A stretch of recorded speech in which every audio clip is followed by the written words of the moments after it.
और वीडियोस देखने के लिए हमारे YouTube चैनल को सब्सक्राइब करें। बहुत शुक्रिया। गाइस, कैसे हैं आप सब? ठीक हैं? उम्मीद करते हैं सब खैर ऑफियत से होंगे। मौला अली सभी को सलामत रखे और अपनी हिफ्ज़ो ईमान में रखे। तो मैं आप लोगों की अपनी सनम टीवी और नोमान टीवी से हाजिर हुई हूँ। आप सभी से रिक्वेस्ट करनी है और सभी के लिए गुड न्यूज़ भी है कि हमारे बहुत ही अच्छे दोस्त, बहुत ही उन्होंने प्यारा चैनल बनाया हुआ है आप सभी को हंसाने के लिए। डबल देसी फ़नी और मेरी सभी दोस्तों से हाथ जोड़ के रिक्वेस्ट है कि उसको ज़्यादा से ज़्यादा शेयर करें, सब्सक्राइब करें, लाइक करें और कमेंट्स में अपनी दिल का इजहार ज़रूर करें। और उम्मीद करते हैं कि आप इसको सब्सक्राइब भी करेंगे और शेयर भी करेंगे, लाइक भी करेंगे। और अब हम मुबशिर जी से कहते हैं, ये आप लोगों को क्या कहते हैं? बोलो जी, ठीक है ना? तुसी दसो।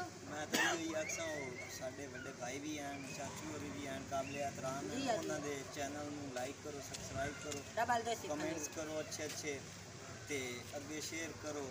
इंशाल्लाह तुहानू उस चैनल तो भी अच्छी वीडियो मिलती। दादी 420 से बात करते हैं।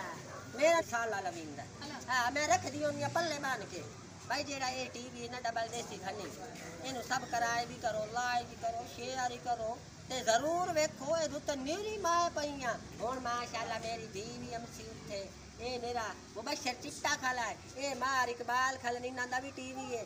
ये सारे खलन ते आ नाल खला है, पता नहीं ना कभी मुंह पता हाय हाय ये अपनी यार पहचान है जी। तो मैं सभी दोस्तों से ये कहना चाहूँगी, आप लोग हैं तो हम लोग हैं। आप लोगों की मोहब्बतों का बहुत सारा शुक्रिया। नारा लगाते हैं, पाकिस्तान जिंदाबाद, पाक फौज जिंदाबाद।